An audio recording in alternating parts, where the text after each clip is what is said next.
श्री शिवाय नमस्तुभ्यम दोस्तों, मेरे चैनल में आप सभी का स्वागत है। महादेव की कृपा से आप सभी स्वस्थ होंगे, ये मैं कामना करती हूँ। आज मैं वीडियो में जानेंगे हम सभी कि जब भी हम भगवान के समक्ष दिया जलाते हैं तो बची हुई बाती का हमें क्या करना चाहिए, उसका क्या सही नियम है बची हुई बाती का।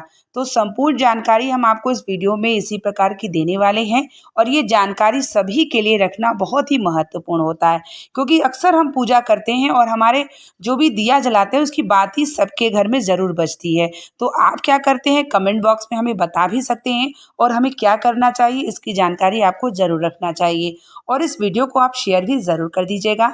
चैनल पे नए जुड़े हैं तो प्लीज़ चैनल को सब्सक्राइब भी ज़रूर कर लीजिएगा। तो आइए हम जानते हैं कि बची हुई बाती का हमें क्या करना चाहिए।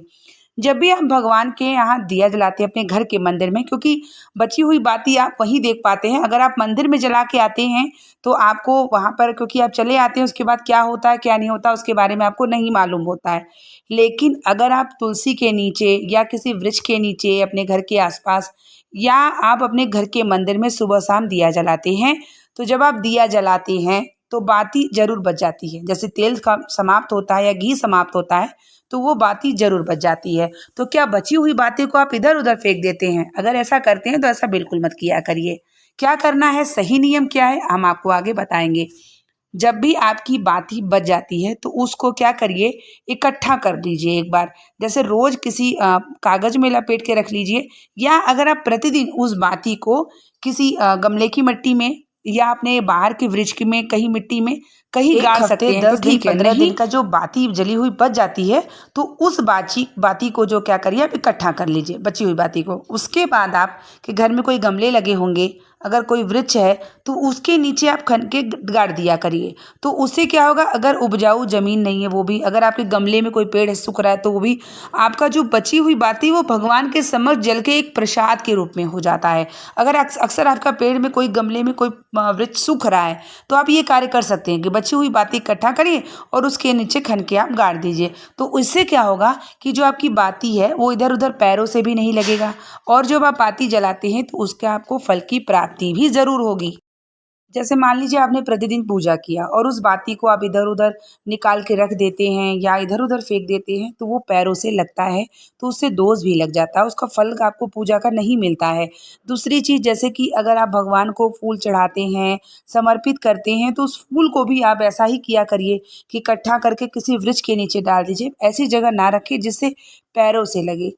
अगर हम पूजा करते हैं तो पूजा करने के साथ साथ एक एक नियम के बारे में जानकारी रखना हमारे जीवन को श्रेष्ठ, हमारे पूजन के फल की प्राप्ति जरूर होती है।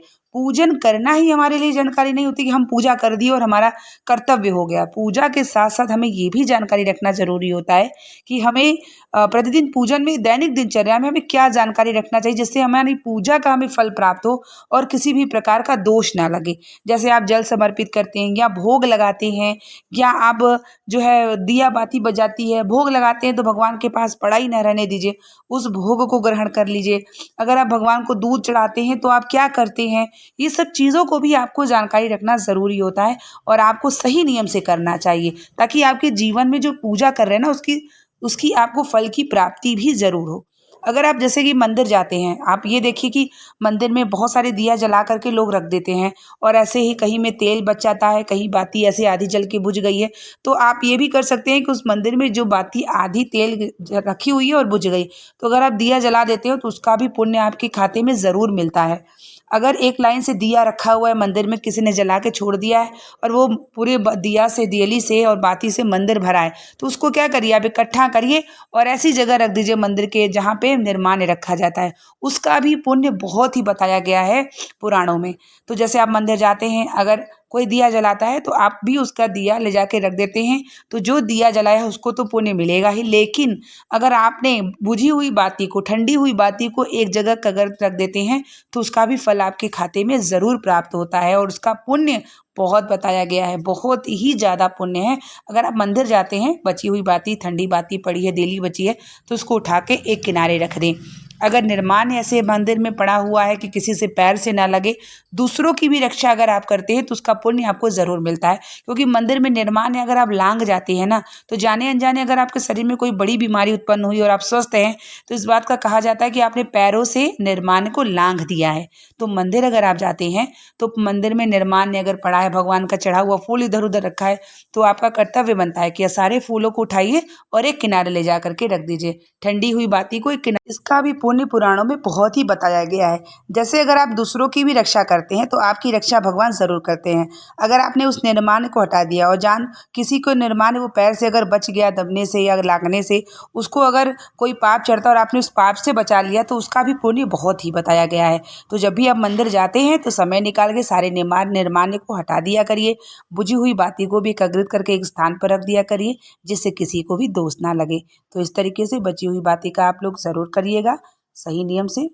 उम्मीद करेंगे कि वीडियो आपको पसंद आई होगी। मिलते हैं नेक्स्ट वीडियो के साथ।